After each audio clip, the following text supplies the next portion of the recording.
Mireu quin lloc. Oi que inspira? Veient això venen ganes de parlar de la vida, de la mort i de coses encara més transcendents. De fet, molts escriptors ho han fet al llarg de la història i en totes les cultures. I a això precisament dedicarem el programa d'avui. En el tercer i últim programa que dediquem a la literatura comparada, farem un viatge per les lletres que han parlat al llarg del temps d'allò més transcendent.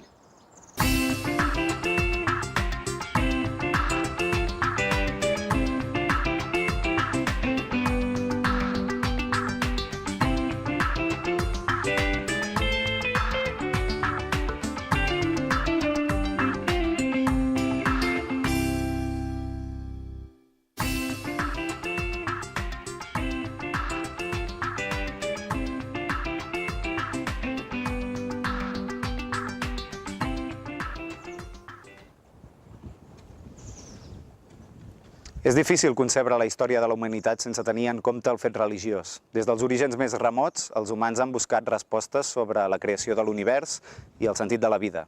L'aparició dels cultes ancestrals, de la mitologia i de les religions és un exponent d'aquesta necessitat espiritual que sentim els humans. En el cas de la nostra cultura occidental, la figura de Déu ha marcat el pensament, l'art, la literatura i fins i tot la vida diària. En la nostra cultura, la religió cristiana va ser un element de cohesió molt important després de la caiguda de l'Imperi Romà i es va convertir en un dels pilars de la societat feudal. El protagonisme que va adquirir l'Església Catòlica durant l'Edat Mitjana explica l'aparició posterior dels autors de la literatura mística. El misticisme és la doctrina o el pensament que tracta dels misteris religiosos i concretament de l'experiència de la unió espiritual de l'home amb la divinitat. En les lletres catalanes, i fins i tot en tota la cultura occidental medieval, un dels autors més importants en aquest camp és Ramon Llull, que va néixer a Mallorca el 1232 i va morir a la mateixa illa als 83 anys, el 1315. Es tracta del primer gran escriptor en català, autor d'una obra molt extensa i variada, escrita tant en català com en llatí, àrab i provençal. Llull va conrear tant la poesia i la novel·la com l'assaig filosòfic, científic i místic, amb la intenció de sistematitzar tots els coneixements de l'època. Pel que fa a la part de la seva obra dedicada a la mística, en destaquem el llibre Contemplació en Déu, un llibre que havia de permetre la conversió dels infidels i que conté l'origen de tota la seva mística. El llibre s'estructura en 366 capítols, un per cada dia de l'any, i un mes per als anys de traspàs, per oferir matèria moral diària de contemplació de Déu i de totes les seves meravelles. El llibre d'Amic he amat també sintetitza la mística de Ramon Llull, però en aquest cas de manera poètica. En un principi, Llull el va escriure de manera independent, però després el va incloure a dins de Blanquerna com si fos una obra escrita pel protagonista de la novel·la mentre fa vida contemplativa. Es tracta d'una obra de meditació adreçada als ermitans i escrita en versicles, un per cada dia de l'any. Hi apareixen 3 personatges que sovint dialoguen entre ells. L'amic, que és l'home, l'amat, que és Déu, i l'amor, que fa d'intermediari entre els altres dos. De fet, es tracta de poesia amorosa en prosa, tot i que traslladada al pla diví. Voleu sentir un d'aquests versicles? N'he triat un que pertany al mes de maig. A veure si ens ajuda a començar el dia amb bon peu. Si veus amador honrat de nobles vestiments, honrat per vanaglòria, gras per menjar i dormir, sàpigues que en aquell veus damnació i turments. I si veus amador pobrament vestit, menyspreat per la gent, descolorit i magre per dejunar i vetllar, sàpigues que en aquell veus salvació i perdurable benedicció.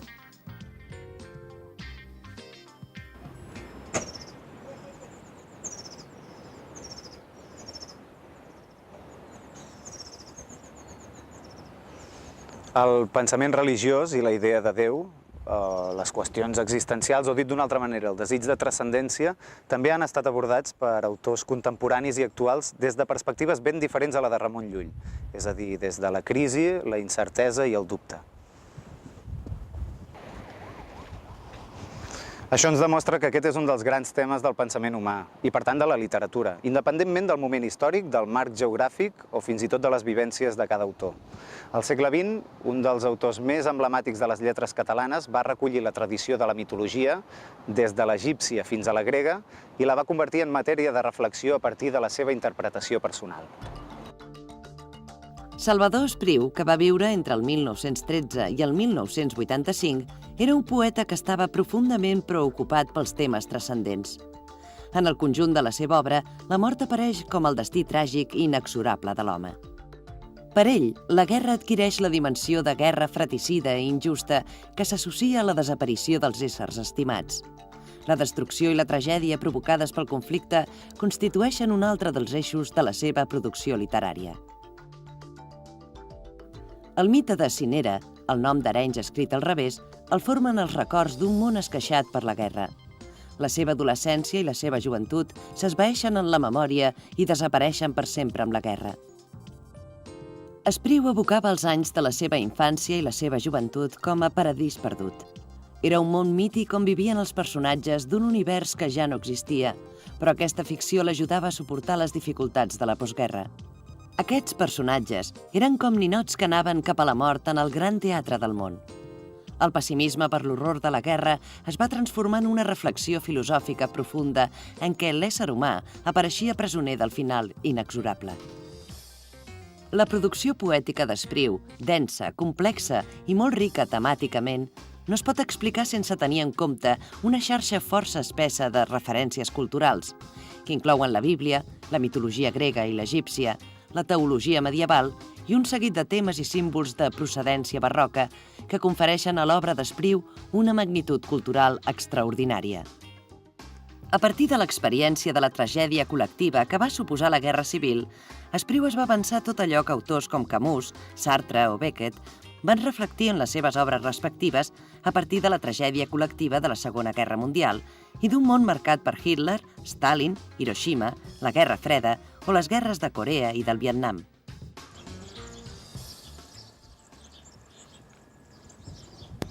Bartomeu Rosselló Pòrcel, nascut al 1913, va ser un dels poetes que va influir més a Espriu i un dels seus grans amics.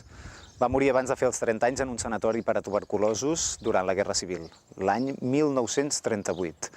Alguns poemes evoquen l'angoixa de la malaltia i de l'existència marcada pel dolor i la desesperació. Així apareix la idea de la mort com a companya inevitable, fidel i vencedora. La mort és present en cada un dels versos del poema titulat En la seva mort, que Espriu va dedicar al seu amic.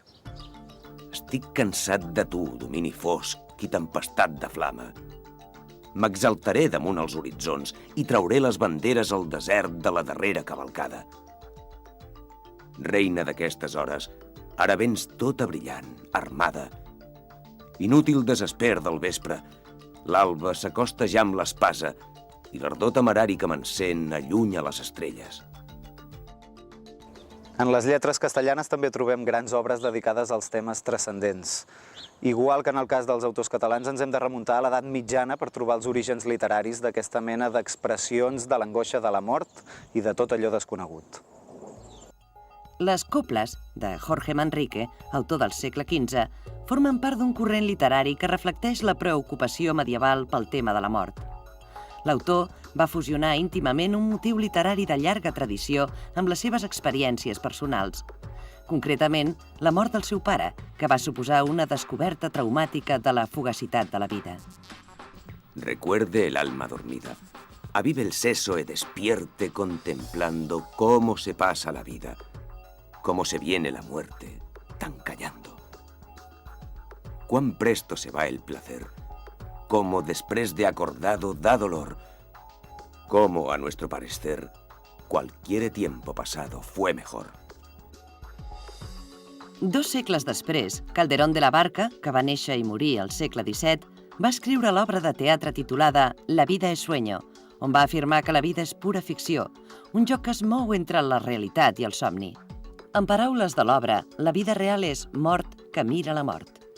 El desengany i el pessimisme radical provoquen una angoixa que només es dissol en Déu i per Déu, que es presenta com l'últim sentit de l'home. Ay, mísero de mí, y ay, infelice, Apurar cielos pretendo, ya que me tratáis así. ¿Qué delito cometí contra vosotros naciendo? Aunque si nací, ya entiendo qué delito he cometido. Bastante causa ha tenido vuestra justicia y rigor, pues el delito mayor del hombre es haber nacido. Solo quisiera saber, para apurar mis desvelos, dejando a una parte cielos el delito de nacer, ¿qué más os puede ofender para castigarme más? ¿No nacieron los demás? Pues si los demás nacieron, ¿qué privilegios tuvieron que yo no gocé jamás? Meditar sobre la mort és meditar sobre la vida, perquè no existeix l'una sense l'altra.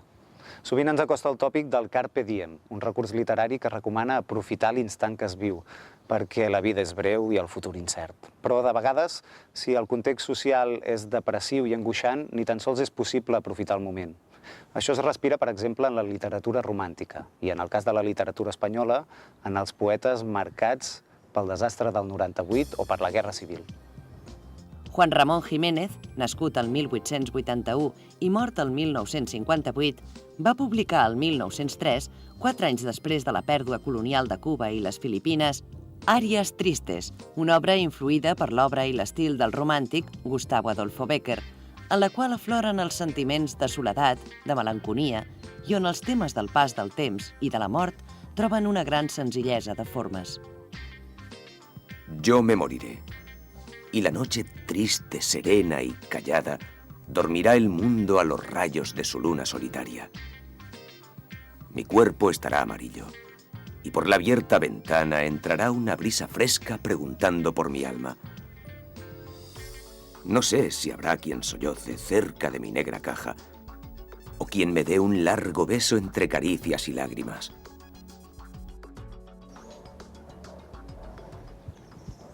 Pío Baroja, contemporani de Jiménez, va plantejar el tema de la mort d'una manera diferent de la que hem vist fins ara. En la novel·la El árbol de la ciencia, del 1911, Baroja hi va plantejar una sèrie de conflictes existencials. La ciència no proporciona respostes als interrogants del protagonista sobre el sentit de la vida i del món. La vida humana queda, doncs, sense sentit. El pensament de Pío Baroja, com veieu, estava profundament marcat per l'escepticisme religiós i per un gran pessimisme existencial que s'expressava de manera filosòfica. També de manera tràgica, però de manera molt més emocional i visceral, va abordar el tema de la vida i la mort el poeta granadí Federico García Lorca. Federico García Lorca, nascut el 1898 i assassinat el 1936 durant la Guerra Civil, va il·lustrar en el Romancero Gitano el tema del destí tràgic a través de personatges abocats a la mort. D'éssers que vivien en un entorn hostil i al marge del món convencional, marcats per la frustració i empesos a una tragèdia inevitable. En el Romance de la Pena Negra, una de les peces més representatives i de sentit més clar del Romancero Gitano, Soledad Montoya representa l'ànsia impetuosa de realització personal. Amb ella dialoga un personatge que és la veu de la moderació, dels límits imposats per la realitat o per les convencions. Un format que, a Lorca, li va permetre projectar les pròpies obsessions. Las piquetas de los gallos cavan buscando la aurora, cuando por el monte oscuro baja Soledad Montoya. Cobre amarillo, su carne huele a caballo y a sombra. Yunques ahumados, sus pechos gimen canciones redondas. Soledad, ¿por quién preguntas sin compañía y a estas horas? Pregunte por quien pregunte, dime, ¿a ti qué se te importa? Vengo a buscar lo que busco, mi alegría y mi persona. Soledad de mis pesares, caballo que se desboca, y al fin encuentra la mar y se lo tragan las olas.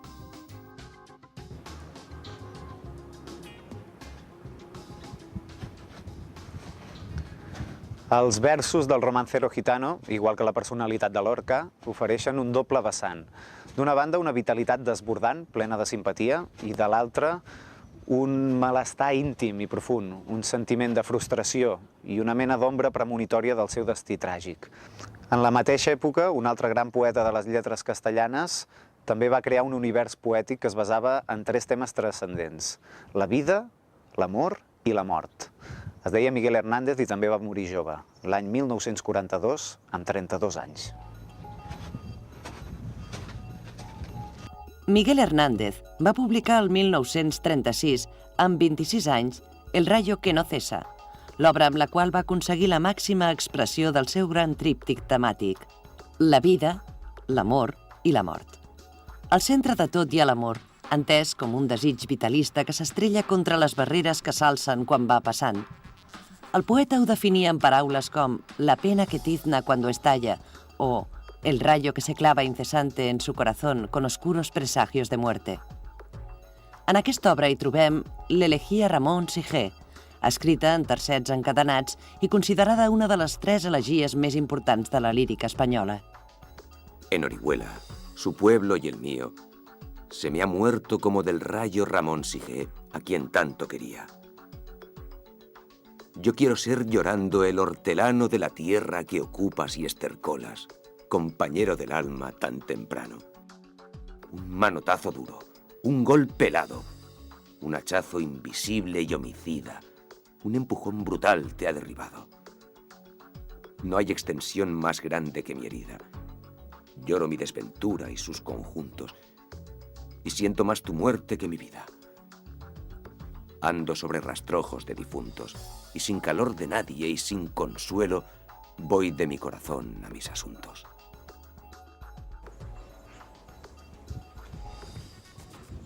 La consciència del pas del temps ha estat un dels motius de reflexió més recurrent de la literatura. Una reflexió que es concreta en la recança de la joventut perduda, és a dir, el temps de l'amor i el desig, o bé del paradís de la infància. La infància i la joventut signifiquen el passat, un temps feliç que ja no es pot recuperar. El pas del temps també implica la pèrdua de valors associats a la primera etapa de la vida: innocència, puresa, generositat, sinceritat. Els escriptors han fet servir 2 tòpics literaris per referir-se a aquest sentiment que provoca el pas inexorable del temps. D'una banda, el tòpic tempus fugit, és a dir, el temps que fuig, el temps que s'escola sense remei. I de l'altra, el tòpic ubi sunt, que en llatí vol dir on són, i que planteja la reflexió sobre el pas del temps i sobre què se n'ha fet de la innocència, la passió, la força i el desig dels temps passats. En les lletres del segle XX, aquests tòpics es van reprendre amb una força afegida, la de viure en un context marcat pels nous corrents filosòfics com l'existencialisme, el relativisme i les noves teories de Sigmund Freud.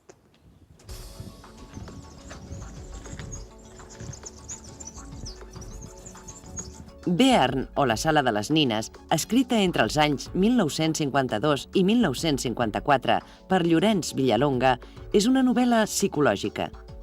S'anomena així perquè centra l'interès més en l'anàlisi del caràcter dels personatges i en la seva vida interior que no pas en la trama argumental i l'acció externa.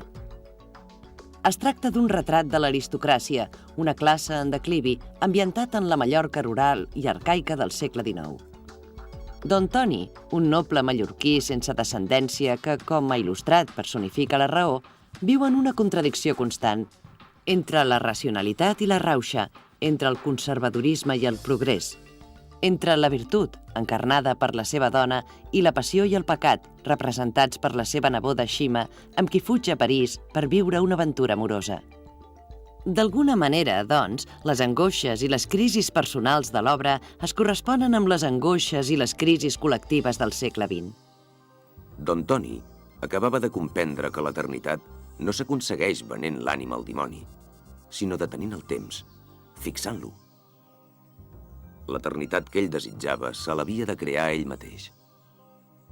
Era tard per repetir, però no per recordar. Ja no necessitava Doña Xima, sinó la seva imatge. Les memòries, el refugi de Bearn, una ploma, tinta i paper. Per crear el seu món de ficció, Villalonga partia, com tants altres escriptors, de l'experiència pròpia i també de la influència d'altres autors, com Marcel Proust. Per a qui escriure significava fixar el record i salvar-lo del pas del temps. El denominador comú de bona part de la literatura del segle XX. Una literatura que tenia consciència de pertànyer a una societat decadent, en crisi. Aquesta societat la veiem reflectida en molts altres autors de l'època, com Mercè Rodoreda. La narrativa de Mercè Rodoreda, que va néixer el 1909 i va morir el 1983, també respon, com la de Villalonga, a la tècnica de l'anàlisi psicològica. Les novel·les i els contes de Rodoreda, escrits sempre des del punt de vista de la dona, reflecteixen la infelicitat davant del final de la infància, la feblesa femenina en un món d'homes, i desprenen una visió profundament pessimista i desencisada de la vida. A la plaça del Diamant, per exemple, Mercè Rodoreda va fer girar l'acció al voltant d'un personatge central, la Colometa. L'escriptora, per oferir la visió del món que tenia la protagonista, va escriure en primera persona i també va fer servir la tècnica del monòleg interior. Una altra de les obres cabdals de l'escriptora és Mirall trencat, publicada l'any 1974. Aquesta novel·la explica la història d'una família a través de 3 generacions i, per tant, en lloc d'utilitzar un personatge central com a vehicle de l'acció, presenta una gran diversitat de punts de vista. Mirall trencat és la història de la tragèdia d'una família. Una gran torre i el jardí són l'escenari simbòlic per parlar de 3 temes existencials: la felicitat de la infància, el pas destructor del temps i la mort. Com veieu, gairebé un compendi de tot el que hem vist al llarg del programa, però passat per les influències del segle XX, com la psicoanàlisi, l'obra de Proust i el simbolisme. A Mirall trencat, l'autora tracta la realitat d'una manera poètica i simbòlica. Un d'aquests símbols és justament el mirall. Darrere el mirall hi ha el somni. Tots voldríem atènyer el somni, que és la nostra més profunda realitat, sense trencar el mirall. Armanda, un dels personatges de l'obra, trenca el mirall i cada bocinet d'aquest mirall mostra la visió que té de la realitat un personatge determinat. Només si es conjuguen aquests punts de vista diferents es pot recompondre la totalitat de la història.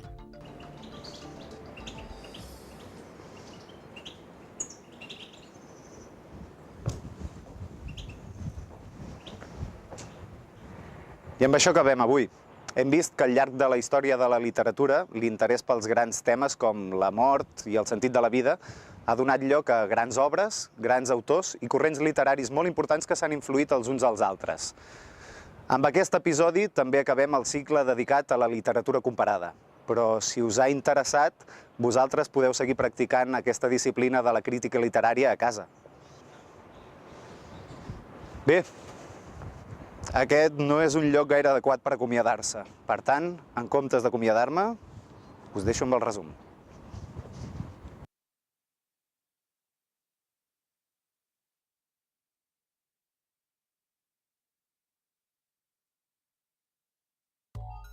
Al llarg del programa d'avui hem repassat diversos autors i diverses obres cabdals que, des de la mística fins a l'existencialisme, han tractat els grans temes transcendents. Recordeu a quin autor correspon cadascuna d'aquestes obres?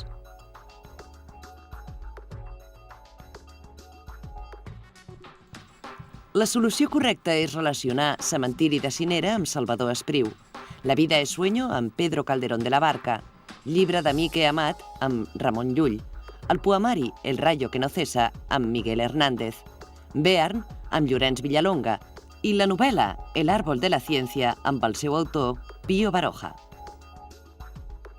En els programes que hem dedicat a la literatura comparada i especialment en el d'avui, hem parlat de diversos tòpics literaris que tenen nom llatí i que es refereixen a temes recurrents en la història de la literatura. Podeu relacionar el nom d'aquests tòpics amb el seu significat?